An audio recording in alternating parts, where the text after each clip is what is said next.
In the heart of the Pacific, tucked between rugged peaks and shimmering sea, lies an island just 13,000 square miles in size. Yet here beats the world's largest foundry for advanced computer chips, TSMC, responsible for over 60% of global semiconductor production, and an astonishing 90% of the most cutting-edge 3-nanometer chips powering everything from smartphones to space probes. In the wake of World War II and Civil War on the mainland, Taiwan transformed rapidly. U.S. aid and sweeping land reform fueled an export-oriented boom, first sugar, then textiles, and by the 1970s, basic electronics.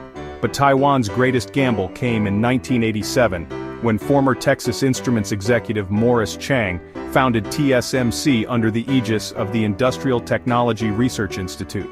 His radical pure-play foundry model, manufacture only, never design, set the stage for an unprecedented rise. Imagine carving features smaller than 1/20th the width of a human hair. That's today's 3-nanometer process enabled by extreme ultraviolet lithography machines, each worth $200 million and weighing 165 tons. TSMC's brilliance lies in mastering this dance of lasers, chemicals, and near-impossible tolerances, investing over $40 billion in research and development in 2023 alone to stay ahead of every competitor. No nation can build these chips in isolation.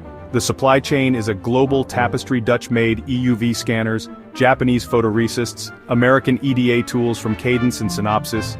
TSMC is the nexus, where inputs from multiple continents converge to bring tomorrow's technology to life. Here, the silicon shield takes shape. Not a barrier of steel, but of silicon. TSMC's advanced chips power military satellites, missile guidance, supercomputers, and AI research worldwide. Any attempt to seize Taiwan risks severing these vital arteries, threatening trillions in economic damage and stalling innovation across East and West. TSMC's dominance isn't myth, it's measured.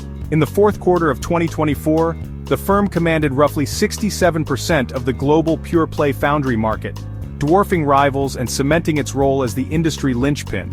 Its clients read like a who's who: Apple, Nvidia, AMD, Qualcomm, companies that design chips but entrust TSMC to manufacture them at unmatched scale and precision. Beijing cannot ignore this strategic reality. Heavy investments flow into SMIC, China's largest foundry, yet export controls leave it stranded at 28 nanometers. Meanwhile, Washington seeks onshore resilience. The CHIPS and Science Act funnels roughly $52.7 billion into domestic manufacturing, coaxing TSMC to build fabs in Phoenix, Arizona. Critics warn that spreading production abroad risks eroding Taiwan's leverage. Legislator Ko Ju-chun cautions that the more chips made overseas, the less urgent the world's interest in Taiwan's defense. Yet, others see a so-called Silicon Shield 2.0. By embedding fabs in friendly nations, Taiwan weaves a safety net of mutual reliance that may prove even more resilient.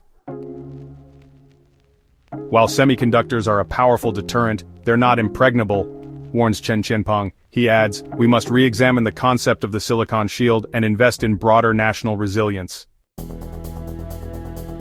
Beyond numbers and geopolitics, TSMC's soul lies in its people. Thousands of Taiwanese engineers and fab workers uphold a culture of discipline, precision, and innovation. Qualities that, honestly, cannot be exported simply by building copycat factories abroad. As the world hurtles toward artificial intelligence, quantum computing, and autonomous everything, the demand for ever smaller, more powerful chips will only intensify. TSMC aims to deliver 2-nanometer production by 2025, even as it balances its legacy island home with sprawling global footprints. The question remains, will the next generation of fabs safeguard Taiwan's place on the world stage, or dilute the very shield they were meant to reinforce? On this island of mountains and memories, technology has become both sword and shield. Taiwan's story reminds us that in the race for tomorrow, our greatest strength may lie in the delicate threads that bind us all. Silicon by silicon, fab by fab, nation by nation.